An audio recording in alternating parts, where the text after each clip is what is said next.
Ой, я себе А мне настроечку нормально с подняла. волосами все? Тебе с усами ненормально. Один приподнят, другие нет. Нормально. Живем. Я дурницы, читаю в книжки, как мне спится. Сядете хутарать их, как ведал Беларусь весь мир. Умовный я, такие як ты, как я. Умовный я, такие як ты, такие як я.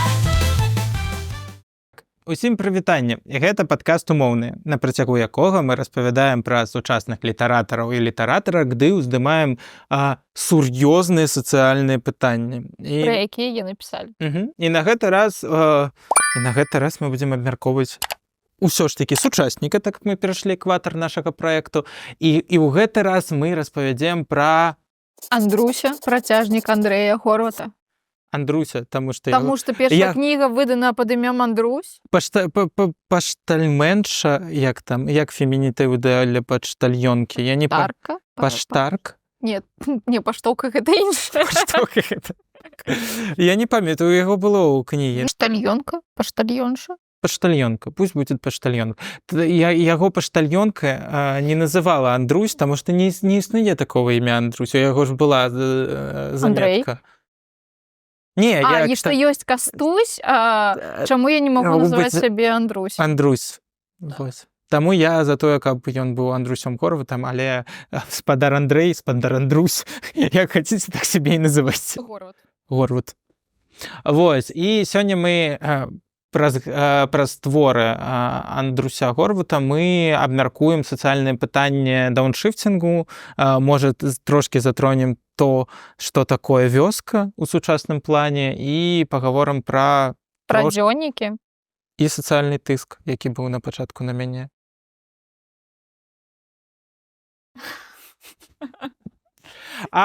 Мы же самае галоўнае не сказалі. У нас же цяпер ёсць відэаверсія. Таму, калі вы зараз нас чуеце і не бачыце, ведайце, што вы можаце нас бачыць. І не толькі ў сваіх фантазіях. Мы яшчэ існуем зараз на Ютубе. Не ведаю, якой якасці гэта будзе відео. Мы проста спрабуем першы раз. Вось, таму, калі вам гэта падабаецца і калі вы хацеце нас бачыць, вось зараз трэба актывізіраваць усе свае падабайкі, адправіць іх не ў космас, а вось пад гэта відэа, Націсніце зараз, вы потом забудзецеся. Я вас знаю, вы вось такі, вы вось, я вас гэта, я з вашай настаўніцай першай размаўляў, вы ж проста, вы такі, вось. Марына, спакойна. Вось, таму, калі ласачка, падтрымайце, калі вам гэта важна, а мы будзем за сягоння на прыколе штосьці распавядаць. Я буду на прыколе, а ты як... у нас ёсць жарт, яна сухая, я мокрая. Просто вы мне падабаецеся. Хто ведае адсылку пра сухую і мокрую? Ты плохая. Ты што, не памятаеш гэту адсылку? Не. Службовы роман, фільм, советскі. Вы сухая, я мокрая. Вы сказали, что я сухая, мокрая. Простите, Людмила Прокофьевна. Блин, это яшчэ ніхто ў інтэрнэце не зрабіў калап вось гэтага моманту са служебнага романа, і не крычы. Я не дурная, ты хорошая, я плохая. У тебя снова бочки заслезились. Я выхожу у образ дуже хутка. Давай.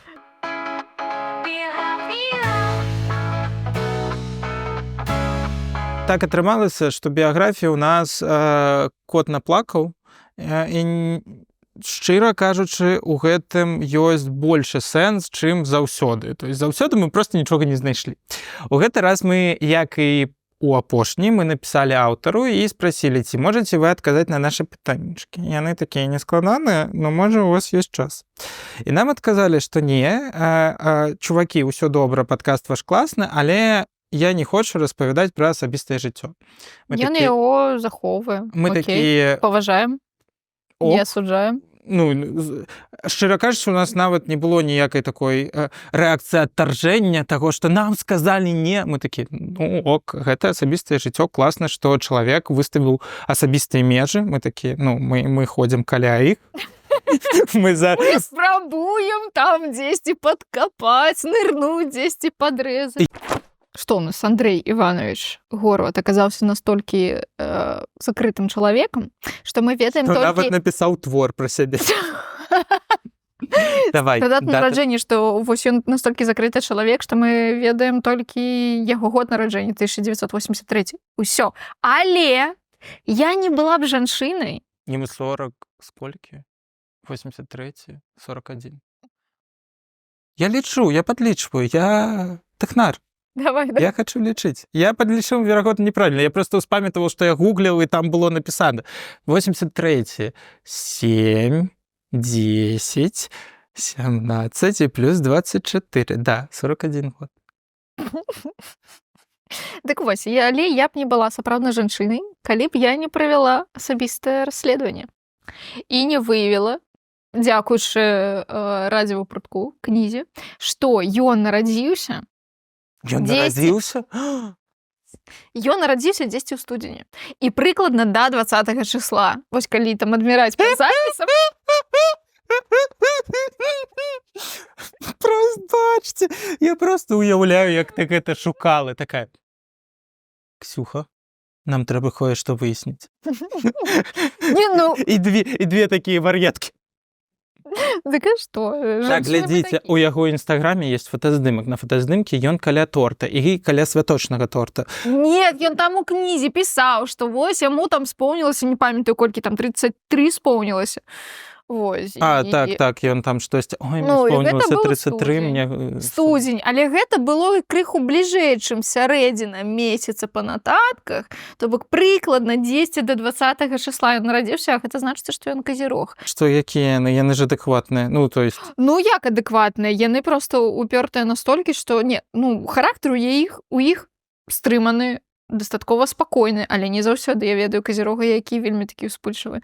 Яны не імкнуцца выдзяляцца і усю увагу яны прысвячаюць працы. Вось як яны гіперфокуснулись на чымсьці, на нейкай справе, і ўсё, блин. І ты проста не адарвеш. Вось пакуль ён не дасягне нейкай мэты, то ўсё. Сярод адмоўных рыс у іх бывае песімізм, цынізм, схаванасць, і вось гэта негаварлівасць. Вось, можна сказаць, па всеагульным такім... Гэта вось гэтыя класічныя мужчынкі, якія такія: што з табой здарылася? Нічога. Што з табой здарылася? Нічога. А чаму ты бежыш крос на 20 кіламетраў? Так здарылася. Ну што, мы яшчэ ведаем, што ён скончыў факультэт журналістыцы. Мы ведаем БДУ. нават усе месца працы яго. У 2006. Ну так, праз радзівы прудок, але я не памятаю, што там. Ён прадаваў адзін з Электратэхніку ці нататкаў. проста Так, тэхніку нейкую. электратэхніку, ён прадаваў яе ў Мінскі. Вось гэта людзі, якія вам І ў Расіі некаторыя часто. гронкаліся ў дзверы і такія, типа, адчыніце, давайте я прадам вам камбайн. Нагу ў дзвер ставяць, каб ты не мог зачыніць. Не, вось у нас Там так такое не. было? Но ён напісваў, што ў нас так нельга было, а потым ён паехаў у Смаленск, і вось там толькі так. То есть, што цябе проста не пусцяць, трэба сразу нахабна ставіць было вось гэтую нагу ў дверь і такі: а ці верыце вы ў Бога і мясны камбайн? Так, Ты ну вось, у радзівы прудке можна падрабязней знайсці цэлы спіс, дзе ён працаваў, але самае галоўнае праца яго, якая яго папулярызавала, гэта была дворнікам у Купалаўскім тэатры, дзе яго нават запыталі, як заўсёды запытваюць, ці вы п'еце, а там запыталі, ці валодае ён беларускай мовай. Не тое, каб у яго не было іншых мест працы, такіх больш сацыяльна адобраных, апрувнутых. Ён працаваў, то есть, судзя па спісу, якой ён сам даў у радзіве прудке, ён і рэдактарам працаваў, і, ну, вось такія якісь пасады журналісткі па сваёй адукацыі. Ён працаваў... Сацыяльны работнік, дыстрыб'ютар касметыкі, кніг бытавой тэхнікі. Ён у манастыры жаночым яшчэ працаваў. Гэта яшчэ будзе. Потым расклейшык абвестак, начны вартаўнік у кіёску, аўтар, рэжысёр, монтажёр тэлевізійнай прадукцыі, дызайнер газет, часопісаў, кніг, прадукцыі жаночага праваслаўнага манастыра, аўтар, галоўны рэдактар, намеснік галоўнага рэдактара ў газетах і часопісах, дворнік на рынку і ў тэатры. Ну вось, но менавіта вось дворнік у Купалаўскім тэатры стала яго пачаткам яго першай кнігі, што і зрабіла яго гэтую пасаду найбольш знакамітай адносна ўсіх. Што яшчэ з біяграфіі такога мы ведаем, што ў 2009 годзе ён разам з беларускім краязнаўцам Нараўлянскага раёну Васілём Чайкам і рэжысерам Александром Матафонавым прыняў удзел у стварэнні дакументальна-мастацкага фільму пра Нароўлю, калі дакладна памятаю, як ён называецца, «Лабірынты. Зачараваныя замкі паноў Горватаў» пра Нараўлянскі палац, гэта які ён пазней і выкупіў разам з яшчэ 2 бізнесменамі. Спойлеры! Пасля працы дворнікам ён пераехаў на сталае жыхарства ў вёску, Прудок, у дзедавую хату, якую ён вырашыў аднавіць і там жыць. Выдаць першую кнігу атрымалася дзякуючы ахвярванням. Гэта было ў 2016 годзе. Тады яны сабралі 5300 амаль 1000 рублёў беларускіх. 5300? Нет, ён сказаў 3700. Вы бачыце розніцу? Кніга выпускалася потым яшчэ некалькі разоў, і ўсё гэта дасягнула больш за 7000 асобнікаў. І калі я дакладна знайшла інфармацыю ўсё ж такі, то першыя 1000, дзесьці пішацца 750, першыя 1000 асобнікаў прадаліся за 2 дні. Цікава. Гэта было вельмі хутка. Вось. Пасля выдання кнігі Андрэй выдаліў увесь свой аккаунт у Фейсбуку, ну, вернее, як. Ён выдаліў усе абсалютна запісы, усе фотаздымкі, ўсё, просто застаўся кантакт, там, каб напісаць, звязацца з ім можна было хоць неяк. І падаецца, што гэта не было з-за таго, што ёсць супярэчнасць паміж творам і паміж тым, што было напісана ў Фейсбуке. Нет, гэта было больш, мне падаецца, рэакцыя на тое, што кніга вось якраз стала больш ці менш папулярнай. Там яшчэ дзесьці там той жа час быў якісь асабісты ліст да людзей, якіх мы не хацім узгадваць у нашым падкасці. Вось, вы можете загугліць, там есть навіна, вось, і пачытаць. Мы не будзем яе дужа абмяркоўваць, вось. Але там яшчэ быў асабісты ліст праз той жа Фейсбук. Вось. І я не ведаю, што там, я не дужа паглыбляўся ў тое, быў спачатку ліст, потым выдаленне Фейсбуку і альбо наадварот. Ну, хутчэй за ўсё, спачатку быў ліст, а потым выдаленне. Паводле кнігі, у траўні 2018 года ў Купалаўскім тэатры адбылася прэм'ера. І на першых паказах былі такія аншлагі, што квіткі распрадалі за 6 гадзін пасля пачатку продажа. Далей спектакль паказалі яшчэ ў Берасці, Пінску, Каленкавічах, дзесьці яшчэ, і ў Гомлі. Чаму ўсё вось гэта стала магчыма, чтобы спектакль ездзіў у розныя месцы? Гэта таму, што ён быў камерны. Ён і ў Купалаўскім тэатры паказваўся на камернай сцэне. Што такое камерная сцэна, калі вы не тое, каб варыят драматургіі і спектаклі? Гэта вось пакой, у якім чорныя шторы. Ну, часцей за ўсё. То есть ён просто заліты ў чорны цвет, а далей рэжысёр ставіць на ім, дадае вось якісь кропкавыя такія моманты. Часцей за ўсё такія спектаклі, ну, у студэнцкіх тэатрах называюцца тэатр 2 стульяў, таму што часцей за ўсё рэквізіт гэта 2 стула, а далей уже всё, што ты дадаеш. Берыце з сабой, ідзеш у госці, бяры з сабой. Это дзебютная, наколькі я зразумеў, работа Рамана Падаляка, і яна была дужа прыгожая. Ён узяў з таго, што я змог знайсці ў інтэрнэце, за аснову вокладку менавіта самого твора, самого радзівы Прудок, і зрабіў вось такім вот на палову намаляваным стылі. Там былі такія водгукі на акцёраў, якія там ігралі. Гэта проста. Там яны ігралі некалькі ролей адначасова, і яны рабілі, судзячы по водгукам, настолькі гэта неверагодна, што все былі ў захапе. Так што гэты спектакль атрымаўся менавіта на сутыкненні і самого твору, і людзей, якія яго потым стваралі. То есть, мне падаецца, вось гэта такі таленавіты ансамбль атрымаўся. Так. Што далей? У снежні 2018 года выходзіць другая кніга Горвата пад назвай «Прэм'ера», дзе ён апісвае усе гэтыя падрыхтоўку, ўсё гэта. Гэта смешна. Так, ён выпускае твор, на гэты твор ён робіць п'есу, па этой п'есе ставіцца спектакль, ён робіць твор аб тым, як ставіўся спектакль па першай кнігі, якую ён напісаў, каб ставіць п'есу і так далей. Так. так атрымалася, што другая кніга, першая была выбухова папулярнай, а другая атрымалася наадварот. То есть людзі, якія прыходзілі за чымсьці лёгкім, за чымсьці зразумелым да першай кнігі, з тым жа настроем, верагодна, падашлі да другой, і ўсё, і там Там такія пліўкі палецелі. адчыніліся дзверы ў пекла ў гэтых каментарах на розных лід-сайтах, таму што все такія, не, гэта не тое, што мы ачіквалі, а вось раней было лепей, і вось гэта ўсё.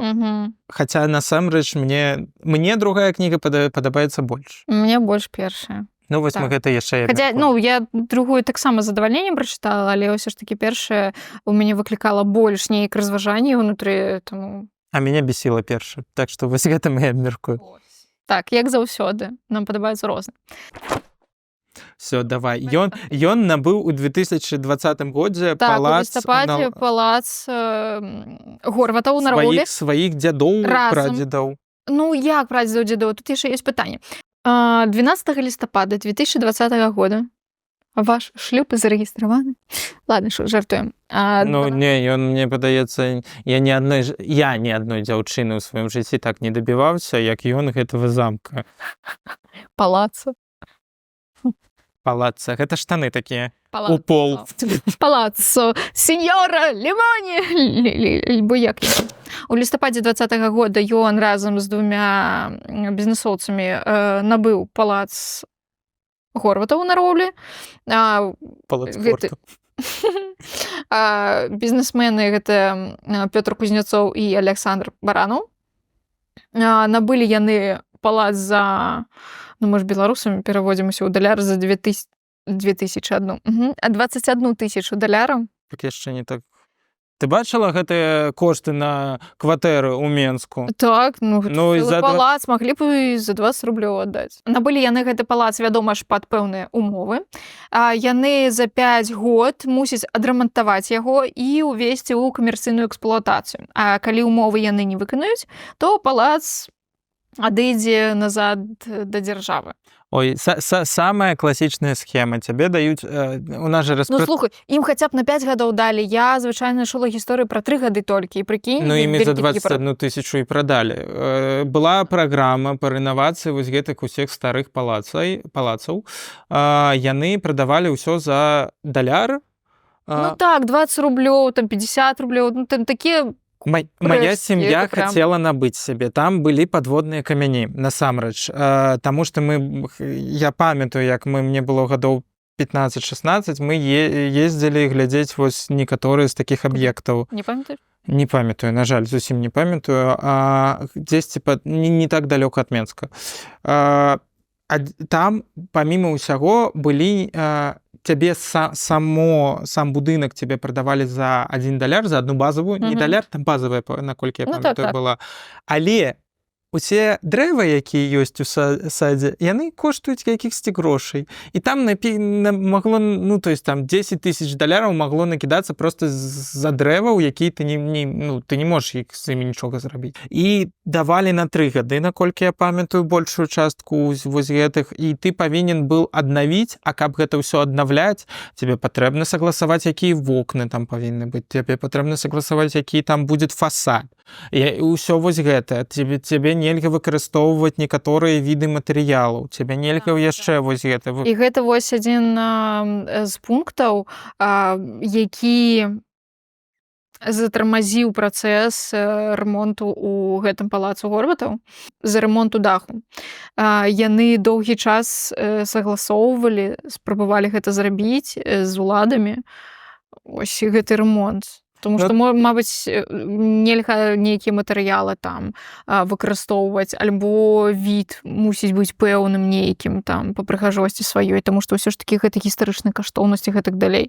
Ходзяць чуткі, што гэта не толькі вось нейкая прынцыпнасць некаторых з людзей ва ўладах, а што гэта адна з такіх схем таго, што ты можаш даць людзям на якісь пэўны тэрмін гэтыя дамы, гэтыя будынкі, і зрабіць так, што яны не паспеюць, Просто за бюрократыі. не паспеюць, але яны паспеюць зрабіць штосьці. Угу. І яны зробяць, ну вось трошкі аднавіліся, вось яны паспелі аднавіць дах. Окей, дзякуй. Забіраем сабе гэты будынак. Прадаём наступным людзям. Прадаем наступным людзям, затрымліваем, яны вось якраз, фасады зробяць. Потым і хтосьці мэблю даробіць і гэтак далей. І потым, то есть... Ну, для Горвата там была вялікая мэта просто хаця б захаваць гэты палац у нейкім такім стане, каб ён больш не разбурыўся, не знішчыўся ўвогуле. Яшчэ адзін цікавы факт пра Нароўлю, там жа побач гэты завод «Чырвоны мазырчанін», людзі выкарыстоўваюцца, вырабляюць там всякае салодкае. І па адной з версій цукерку «Кароўка» прыдумалі менавіта там. Так ён же там было, што яго вось якраз чалавек, які валодал гэтым палацам, ён займаўся гэтым. І ён казаў, што потым ён перавёз гэту мануфактуру ў Вільню ці Варшаву, не памятаю.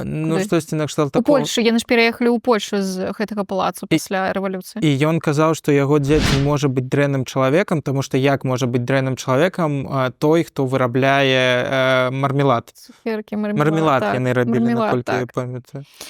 І яшчэ можна што пра кнігі, можна пераходзіць да кніг ужо бліжэй. За «Радзівы прудок» ён атрымаў 2 прэміі. Першая гэта прэмія «Дэбют» і «Залатая літара», і ўсё гэта ў 17 годзе. А яшчэ ён папаў у шорт-ліст прэміі Ежы Гідройца, але адмовіўся браць удзел у Ежы Гідройца, так. Таму што ён сказаў, што не хоча марнаваць час на пісьменніцкую кар'еру і акцэнтаваць сваю ўвагу на ёй, што яму проста вось падабаўся гэты працэс напісання, і ўсё, а далей у гэта паглыбляцца ён не хоча. Калі б гэта быў класічны пісьменнік, мы бы яму зараз так напхалі. Чаму не пайшоў за Нобелеўкай? Табе што, шкада? Ну, так. Нібыта вось штось гэта прэмія Ежы Гідройца есці просіць. Ну, окей. Пераходзім да твораў. У нас ёсць сёння, і у Андруся Горвата есть 2 твора. Гэта «Радзівы прудок» і «Прэм'ера». «Радзівы прудок» — гэта... Калі коратка, што жыў-быў чалавек, працаваў, апошняя праца дворнік у Купалаўскім тэатры, пасля чаго ён вырашыў з'ехаць у дзедаву вясковую хату на Палесе. Там было 2 варыянты, верагодна, з глузду і ў дзедаву хату. З'ехаў у дзедаву хату на Палесе і... Як ён там жыў, пра мясцовых. Праз Facebook-пасты ён распавядае, як ён адаптуецца да гэтай вёскі, ён распавядае пра сваіх сваякоў, ён распавядае пра сваё жыццё. Ён не тое, каб шмат рэфлексуе, ён укідвае больш якіхсьці прыколаў, то есть яна дужа лёгкая, яна дужа смешная, яна будуецца часткова на прынцыпах назіральнай камедыі, што кайф. Пры гэтым ён выкарыстоўвае дужа розныя стылістычныя прыёмы. У якісь момант ён піша ад першай асобы, у якісь момант ён піша ад трэцяй асобы сваёй прабабулі, верагодна, альбо бабулі. І апавядае пра мясцового алкаголіка Колю, бабу Дуню. Марыю Зайчыкаву. Пра Марыю Зайчыкаву я не хочу распавядаць. І гэтак далей. Вот, таксама ён распавядае пра тое, як ён пытаецца стаць настаўнікам там. Так, ён спрабаваў стаць настаўнікам, але яго не ўзялі, таму што школу закрылі. Першую, а другую яго не ўзялі якраз за Facebook-аккаунт. Так. Але там незразумела, таму што ў якісь момант там у сярэдзіне яму піша гэта жанчына пра кабачкі, то есть пішы ў сваім фейсбуке, вось гэта пішы, вось гэта не пішы. То есть хутчэй за ўсё ён стаў усё ж такі настаўнікам. То есть асабістасць гэтай кнігі ў тым, што не гледзячы на ўсё тое, што вы прачыталі, вы не сможаце дакладна сказаць, а што адбылося. Гэта просто нататкі, то бок я б да канца гэта дзённікам не назвала. Так, гэта можна назваць дзённікам, таму што гэта невялічкія запісы, як і робіцца ў дзённіках звычайна. Ну, у кагосьці больш, у кагосьці менш. Але там няма той глыбіні вось гэтай душы чалавека, які звычайна вядзе дзённік. То бок гэта проста нататкі. Для мяне ўсё ж такі дзённік это больш шчырая рэч. Яны нібыта храналагічна яшчэ аб'яднаны, але не заўсёды, яны сюжэтна амаль ніяк не аб'яднаны. Ну, то есть там ёсць завязка, якая, ну, што ў нас ёсць класічны літаратурны твор? Завязка, канфлікт, развязка. У нас есть завязка, ён вырашае ехаць да дзерэўні, аднаўляць гэты будынак, дзедаву хату. Канфлікта я бачу сотні мікраканфліктаў, але вялікага канфлікта я там не бачу. Ну, я б не назвала канфлікту, мабыць, гэта яшчэ такая скразная ідэя пра вось сам гэты дауншыфтінг, пра само тое, што ён апісвае гэта ўсё так, што гэта ўсё проста. То бок ён, не гледзячы на грамадскае меркаванне, проста бярэ і з'язджае. А ў цябе не было адчування, што ён... І як ён нібыцца і сябе гэта даказвае, што гэта окей, і астатнім хоча паказаць, што гэта ок, гэта нармальна. Ну, у мяне было адчуванне вот гэтага гумару насупраць. То есть, калі... мне смешно! Ну, там была нейкая нават фраза, што я просто себя успокоиваю. Так, ну, то есть гэта просто стендапы так пишутся, то есть што не забівае, будзе добрым стендапам. То есть чалавек можа распавядаць гісторыю жудасную, но ён робіць гэта праз гумар, і гэта, ну, гумар ратуе, але у мяне было адчуванне таго, што у мяне ёсць вось гэтая скразная эмоцыя, што гэта гумар насупраць, але я не разумею насупраць чаго. Мне не распавядаюць. У мяне было, чаму мяне трошкі выбесіла гэта кніга. Першае, я зрабіў памылку, я прачытаў яе залпам.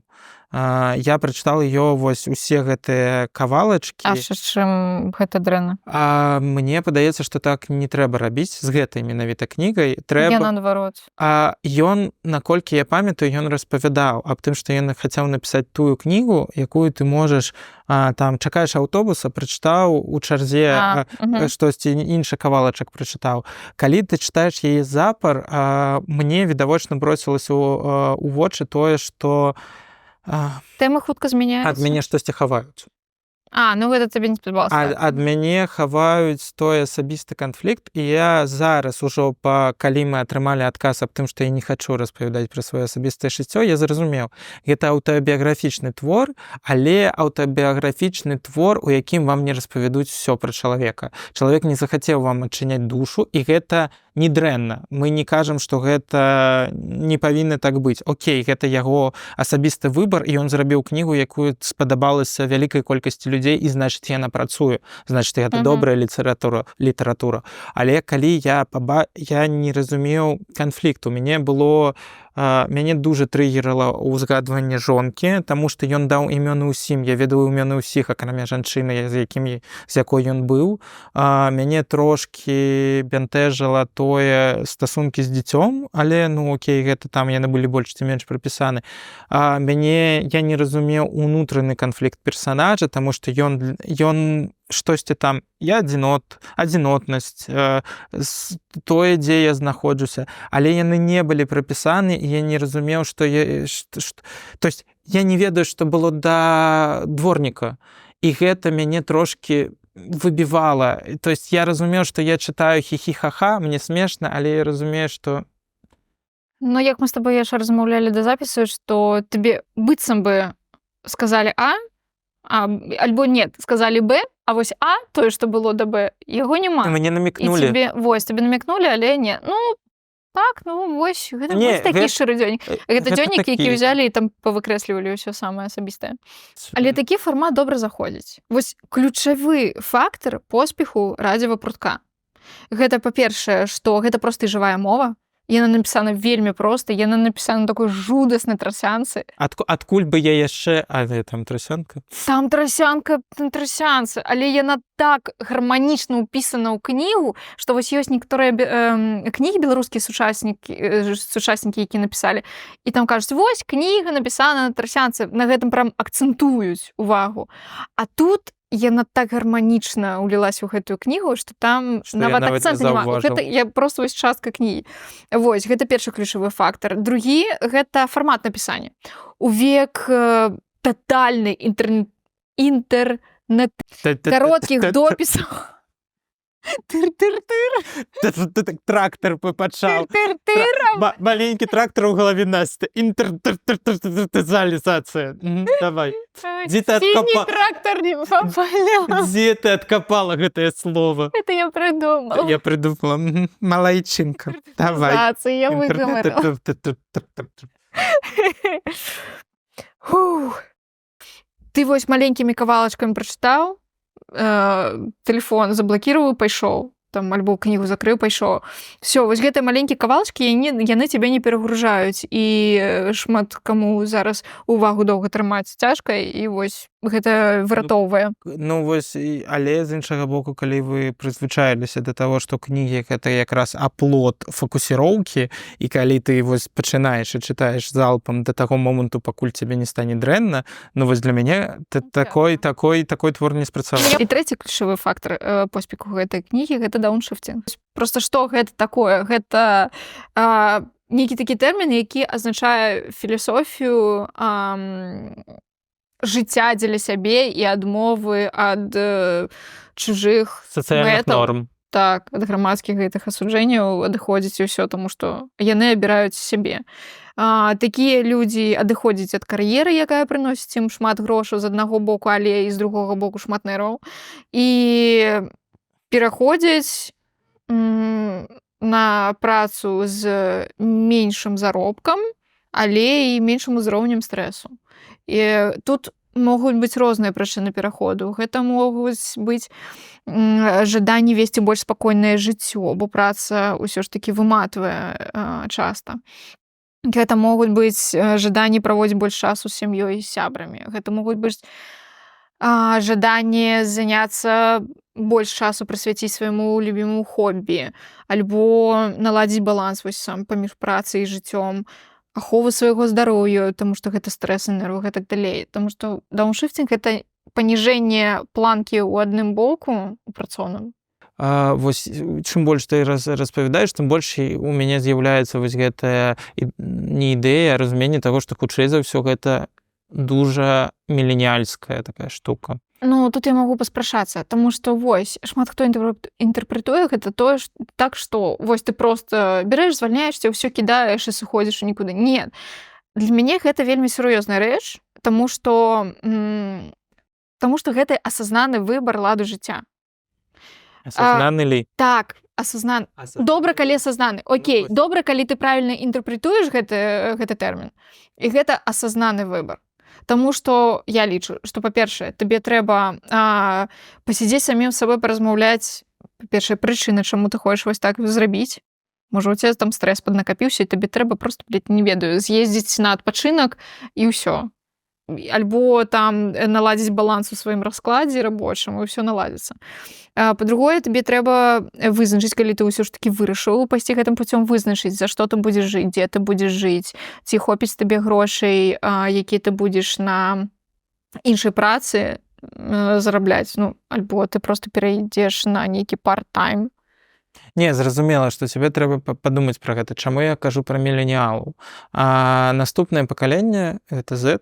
Z же наступнае пакаленне пасля Ой, не міленіалаў. люблю гэта літар, але окей. Карацей, пасля пакалення X, якое гэта нашы бацькі, з'явіліся пакаленне міленіалаў, якіх вось якраз пакаленне асабіста на постсавецкай прасторы для мяне, якія працавалі вось на працах, якія яны не палюблялі зусім, яны казалі аб тым, што цябе трэба для закрыцця ўраўня бяспекі, цябе трэба знайсці працу, якая цябе закроюць. Ну, гэта ўсё. І стабільную працу. Стабільную працу. Таму у нас з'явіліся бухгалтары, юрысты, Эканамісты. ну, з эканамістамі трошкі складаней, але таксама. Проста бухгалтары і юрысты былі дужа папулярнымі. Так.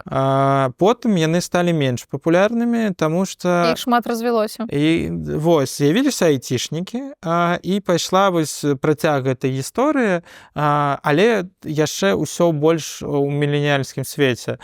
Таго, што людзі ішлі на працы, якія былі дастаткова безапаснымі, але не тое, каб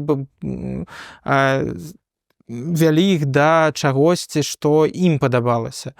І з'явіўся вось гэты вялікі крызіс сярэдняга ўзроста, калі бумеры куплялі сабе вось пачуцці праз якія з рэчы, а міленіялы, яны у іх больш вось адкрыўся пул псіхалагічнай падтрымкі саміх сябе, то есть яны разумелі, што псіхолагі гэта ўжо не навошта хадзіць да псіхолага? Сяброўка на кухні а 4 гадзіны. Вось, трошкі больш самасвядомасці з'явілася. Гэта ўсё, працягваю, гэта маё меркаванне, можа, гэта ўсё інтэрпрэтацыя лайно, можете так і напісаць. Давай так, мы абагульняем. Мы абагульняем, да, дуже моцна мы абагульняем, і яны разумелі, што гэта проста так не вырашыць. І тады пайшоў дауншыфтінг, то есть яны пачалі ўзгадваць тое, пра што яны марылі, калі яны былі падлеткамі. Вось, і альбо тое, што іх зараз можа заземліць. Зумеры зараз, яны ж наадварот. Ну, ёсць гэтыя стэрэатыпы, я не ведаю, я працаваў з некаторымі зумерамі ўжо зараз, але я не магу сказаць, што яны такія, як паказваюць іх у рылсах, што мы не будзем працаваць, work-life balance, у больш бок balance and life. Не так гэта, дарэчы, працуе, яны так дастаткова адказныя, яны нармальныя людзі, у іх проста няма фокусавання на гэтай працы і няма жадання праз гэтую працу атрымліваць вось гэты ўзровень стрэса. І, верагодна, ім будзе лягчэй. То есть яны разумеюць, што ёсць выгаранне, што ёсць магчымасць адысці ад чагосьці і гэтак далей. І таму вось для мяне дауншыфтінг гэта такая міленіяльская. Так, вось ты сказаў так. Каб пачуць гэты смак ад дауншыфтынгу, трэба зразумець, а як гэта жыць без яго. Ну, в сэнсе, і гэта можа зразумець толькі ты, хто быў рэальна як загнаны поні. Вось рэальна, хто вось папрацаваў так, што рэальна прям, ну, маральна ўсё, ён стаміўся піпец. А так, у зумераў іх уже больш увагі да свайго ментальнага здароўя, яны ўжо разумеюць. Яны будуць сутыкацца з іншымі праблемамі, яны будуць сутыкацца з больш глобальнымі праблемамі, яны будуць сутыкацца з цяжкасцямі ў сферы, якую яны палюбляюць. А гэта нашмат бальней, верагодна. Калі ты можаш быць не лепшым, але ты разумееш, што гэта твае. І вось гэта ўсё, гэта будуць іншыя праблемы, з якімі яны яшчэ сутыкнуцца, і крызісы ў них будуць іншыя. То есть яны будуць... У іх зараз... Цікава, які ў іх крызісы будуць? Крызіс тварца. Ну, то есть гэта яшчэ больш страшна. То есть калі ты робіш што-то, але ты разумееш, што гэта не твая спецыялізацыя, гэта не тое, для чаго ў цябе душа ляжыць, ты такой, ну ладно. Ну, то есть...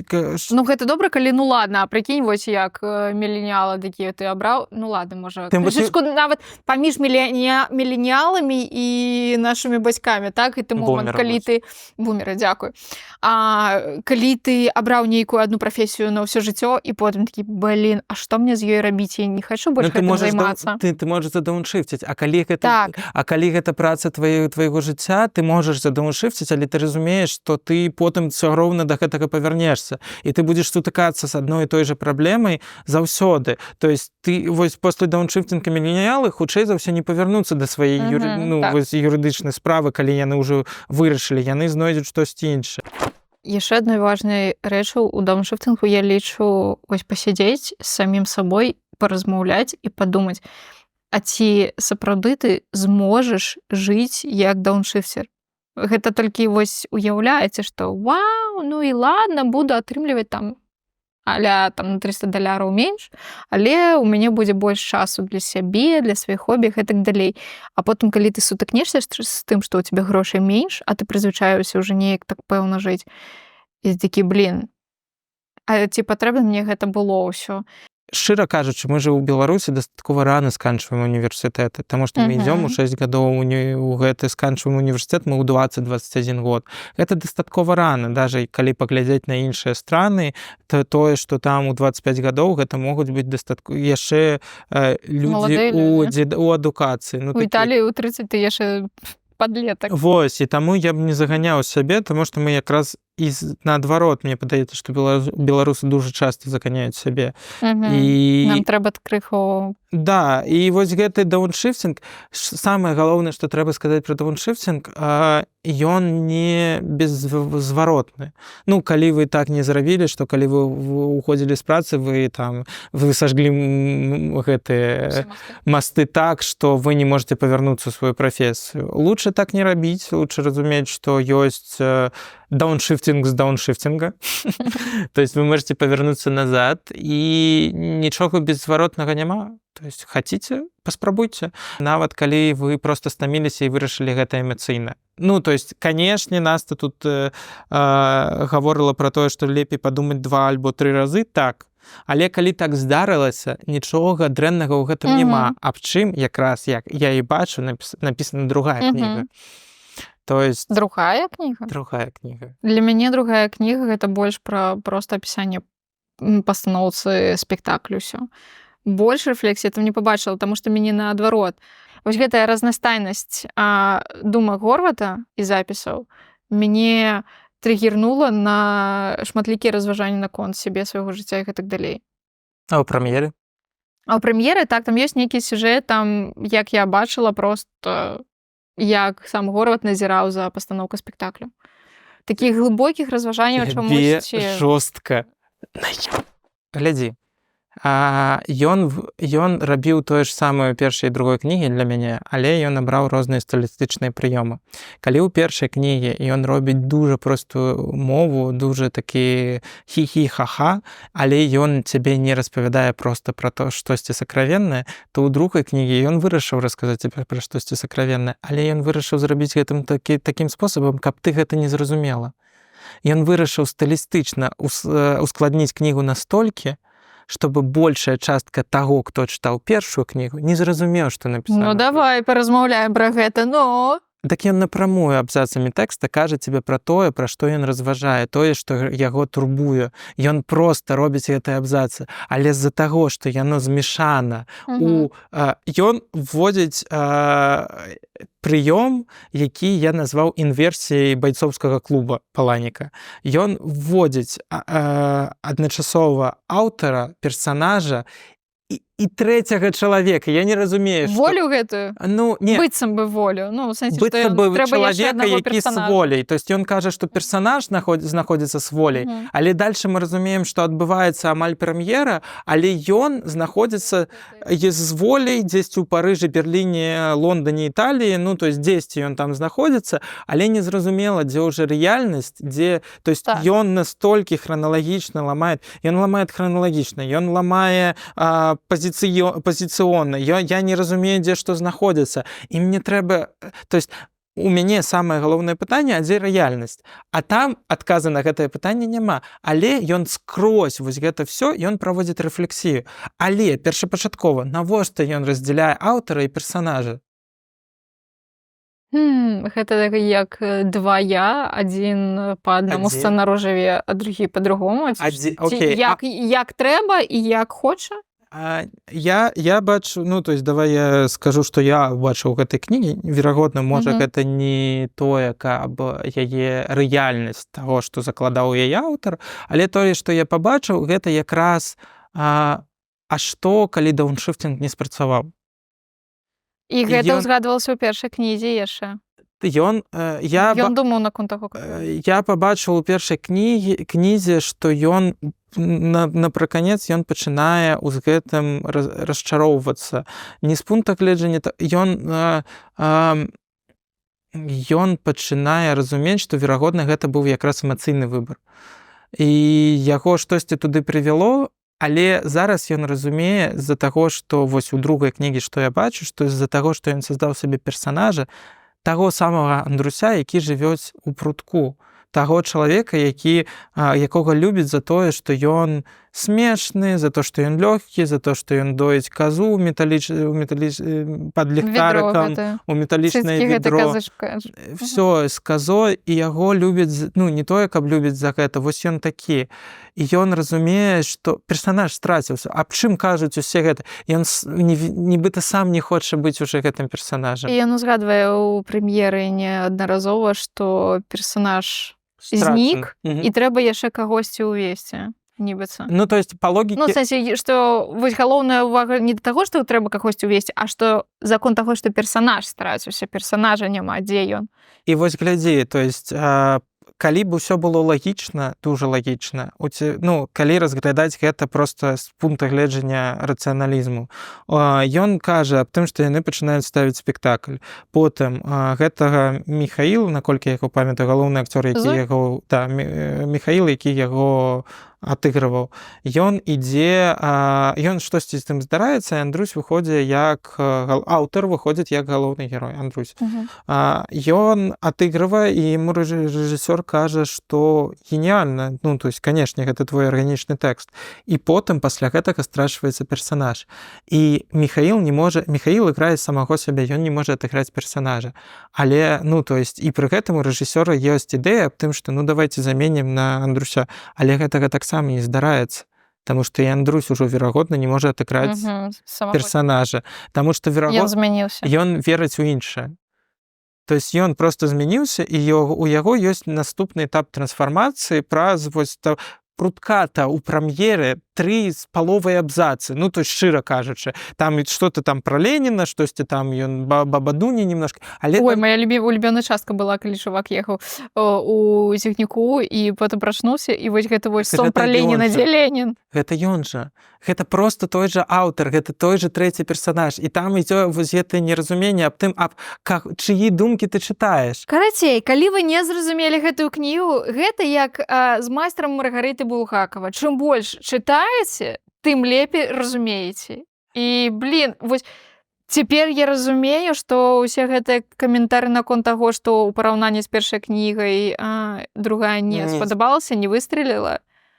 Блін, яна нашмат складаней і цікавей, чым першая. Ну, в сэнсе, першая гэта як такая, ведаеш, крючок, як замануха такая. Вас проста жорстка абдурылі, таму што ён зрабіў тое, што ён хацеў. Што хоча, вось, як мы пісьменнік, які піша штосьці аўтар, ён хоча штосьці сваю ўнутранае выліць і шукае проста спосаб? Глядзі, што здарылася? Ён напісаў першую кнігу, зразумеў, што яна дужа папулярна, і зразумеў, што ён распавёў больш, чым хацеў.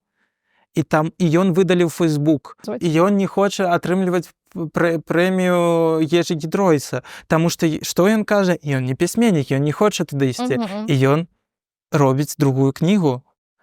І гэтая другая кніга зроблена так, чтобы вы все ад яго адсталі.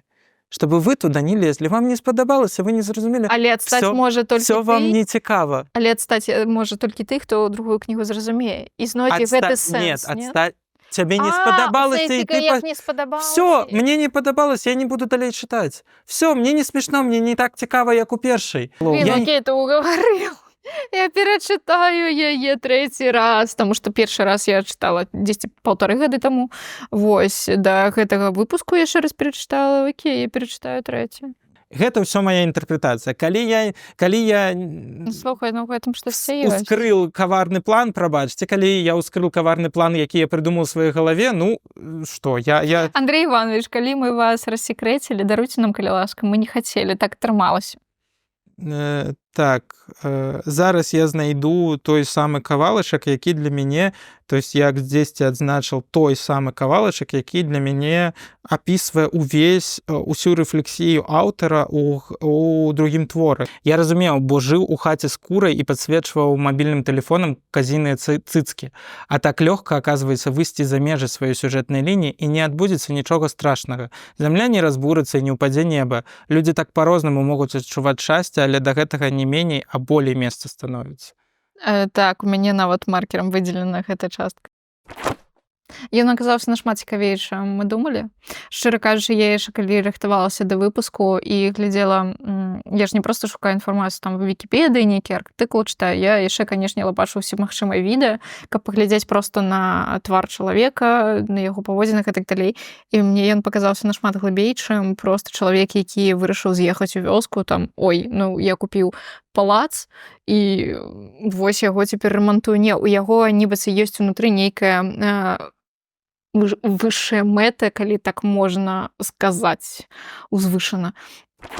І таму І таму я веру таму, што я не веру таму, што ён напісаў у першым творы, таму што мне часткова не распавялі, але ў другім я веру яму, і я разумею, што ён робіць вось гэтыя змены не ўпісванне ў сацыяльнай нормы, каб у яго была прастора быць самім сабой, быць шчырым. Вось ён зарабіў такі ход. То есть таму прэм'еру я палюбляю, як гэта адзін з самых правакацыйных твораў, якія я ведаю з беларускай літаратуры. Горват правакатар. Так.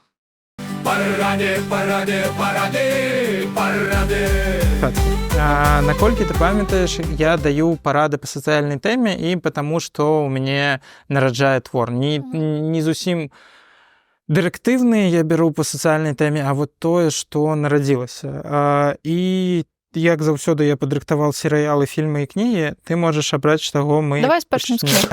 «Жыццё пасля Бога» — гэта Дуглас Коупленд, гэта 96-го или 9-го года такі... таксама штосьці накшталт дзённікавых запісаў, больш такія яны не кропкавыя, а яны больш такія раз вялікія. Яна дастаткова цікава пра чалавека, у якога таксама крызіс. Ён едзе з аднаго месца ў іншае, я не памятаю, якісь амерыканскія гарады. Ён проста рэфлексуе. То есть то, чаго мне не хапіла якраз у радзіве прутке, ён дастаткова так іранічна таксама гэта робіць, але ён пры гэтым больш шчыры, што лі, у плане таго, што ён гатовы распавесці аба ўсём у сваім жыцці.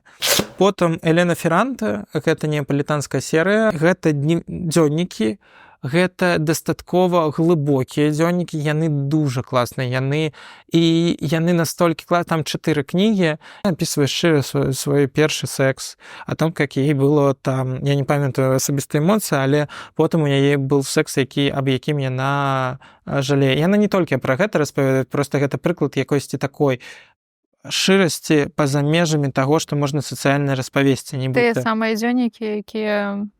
варта весці, у сэнсе, гэта вельмі шчырая адкрытая рэч. Вось яна, гэта такія дзённікі, і потым здараецца ў паследняй кнігі штосьці, што мяне настолькі... Я не чакаў таго, што гэта здарыцца. І не спойлеры. Таму што ты мяне зацікавіў, не спойлер. І гэта 4 кнігі я проста праглынуў, дуже лёгка, дуже хутка і дуже мяне гэта ўсё надыхнула, і я вось хацеў бы бачыць больш такіх твораў. І астатняе гэта твор, над якім я рыдаў, гэта таксама дзённікавыя запісы, але адной сям'і, а не гэта... Ты рыдаў над чымсьці? Ну-ка. Прашу, знайдзі маю маму. Жанчына страчвае на вакзале, на крок адстае маць з альцгеймерам. І яны не могуць яе знайсці. І яна ўзгадывае ўсю сваю, праз усе нататкавыя запісы сям'і, сына, яны ўзгадваюць, наколькі яна была для іх дарага. Мяне гэта дужа, я распачуваўся там над гэтай кнігай. Так, з кнігамі ўсё. Фільмы, серыял. Фільмы. І ідыёта. 2 сябра навучаліся з 3-м ва ўніверсітэце, але пасля таго, як скончыўся ўніверсітэт, ён кудысьці страціўся. Невядома, што з ім. Яны будуюць сваю кар'еру, будуюць сваю сям'ю, але потым яны разумеюць, што яго няма. І яны пытаюцца знайсці яго, шукаюць яны пападаюць трапляюць у розныя сітуацыі цікавыя, смешныя і ўсё астатняе. Але яны таксама згадваюць універсітэцкія гады, і гэта добрая камедыя. То есть гэта штосьці накшталт больш радзівы, і гэта дастаткова кайфова. Мне дужа спадабалася. І «Статус Брэда» гэта гісторыя пра мужчыну, у якога яго сын ідзе ў коледж, і ён ездзіць з ім па розным коледжам, і ён бачыць старых аднакласнікаў, і ён лічыць, што яны ўсе лепей за яго. Што ўсё, то есть, што ён, яго... У іх усё атрымалася, у яго не. І вось гэта такі таксама экзістэнцыяльны крызіс, які, то есть, крызіс разумення самого сябе, і ці насамрэч усё тое, што мы разумеем, наколькі каштоўна ўсё тое, што мы маем. Вось, гэта фільмы. І серыал засталіся. Супольнасць. «Сообщество». Гэта дастаткова вядомы серыял, гэта адзін з класных сіткомах, працягвае ідэю з клінікі аб тым, што ёсць нетыповыя сюжэтныя павароты, нетыповыя сюжэтныя прыёмы з пункта гледжання драматургіі. Дастаткова такі цёплы серыял, і я лічу, што гэта адзін з самых класных сіткомаў, таму што ён актуальны нават зараз. На гэтым мы сканчваем абмеркаванне Андрэя Горвата. Аднаго з самых цікавых сучасных беларускіх літаратараў па нашаму меркаванню. Шчыра дзякуй, што засталіся з намі да самага канца. Падтрымаць вы можете нас падабайкамі, каментарамі, вось гэтым усім, што вас вучыць патрэбна. Мы ёсць на ўсіх падкасцерскіх пляцоўках і зараз на Ютубе. Всё, зразумелі? Лайк. Так. А яшчэ, калі вы хочаце падтрымаць нас матэрыяльна, гэтыя грошы пойдуць на наш OnlyFans. На слоўнік беларускай Мовы для Кірыла. Так, у нас ёсць і на новыя Patreon. праекты, мы ж не такія странныя. Так, у нас ёсць Patreon і Boosty. Вось, усе спасылкі ў апісанні. А таксама у нас ёсць TikTok і Instagram, усё лёгка шукае за паславамоўны, мы там цікавыя рылсы выкладваем, і вось гэта будзе ўсё такое смешнае, інтэрнэтаўскае. Жыццёвы гумар беларус. Ага. І не забывайцеся на беларускае, чытайце беларускую літаратуру. Яна таго вартая. Умоўны я, такі як ты, такі як я. Умоўны я.